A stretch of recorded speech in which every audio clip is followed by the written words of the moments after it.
Probably not, but that's okay. As you may have seen in the title, today I'm going to show you Chiau Sepp. Chiau Sepp is a bit like Uno, I think you probably know that, where the different colors like blue, yellow, green and red are the same, but here they're just the 4 colors that you have in this deck. And essentially it's very similar. So this game, in comparison to the last two, focuses more on the color than on lowest to highest. Like in Uno, it doesn't really matter if you play a higher or a lower card, as long as the color is right. You can lay whatever cards you want, but they have to be of the same color. With color, I mean this. Like they have to be of the same color, or they have to be of the same breed. You lay a king on top of a king, even if they're not the same color. So like if somebody lays this, then you can lay this king on top of that king. And then you play on in that color. I think you're probably familiar with the principle of Uno. I think that's quite universal games. By the way, update on the end story. I haven't seen it yet today. I'm still a bit skeptical, so yeah. This time you start by first mixing the cards and then handing every player 7 cards and the rest on the pile to then pick from if you need to draw a card. The first card is the bottom one on the pile. Maybe it will also become more obvious in the demonstration later. However, here there are special cards. To change the color, you use, I don't know how you call it in English, the one below the queen. This one you can lay to then change colors, like in Uno, the color wheels. If you lay an 8, that means you need to lay another card. So if you lay an 8, you also have to lay another card, and if you can't, you need to pick one.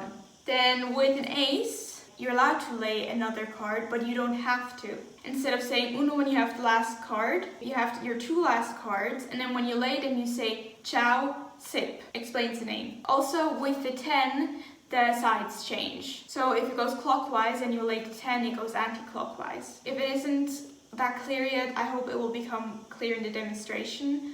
That will explain a lot. If you do have questions, feel free to ask. I'll try to demonstrate an entire game.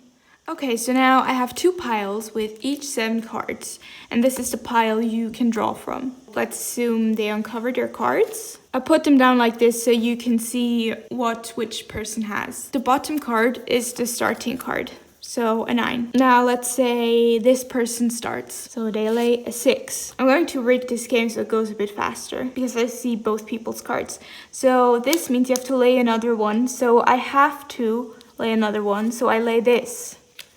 This card, however, also means that I'm allowed to lay another one, which in this case, because I just happen to have one, I can do. So next, this person lays the 10. And because it means the rotation changes, it means that it's their turn again. Now they can lay this 10 because you're allowed to lay a different color as long as it's the same number, which means it's again their turn. Like in Uno, if you're only 2 players, the changing rotation means that the same person gets to go twice. However, now this person can't do anything, so they draw one. Now this person, trying to be smart, lays this, which means they're allowed to lay another card, and because they're the king, they do that. Once again, a situation where you're allowed to lay a different color, but because it's the same figure, you can lay it. And here, again, there are a lot of kings for some reason in this game.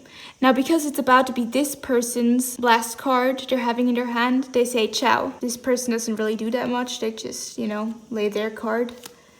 And now this person gets to say Sepp. And they're done.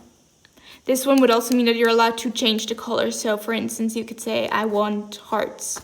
And then the other player has to play on with hearts. Does it make sense? I hope so. Yeah, so that's Chiau Sepp. I think once you get it, it's actually quite easy to understand. So I hope you enjoyed this one, and see you tomorrow.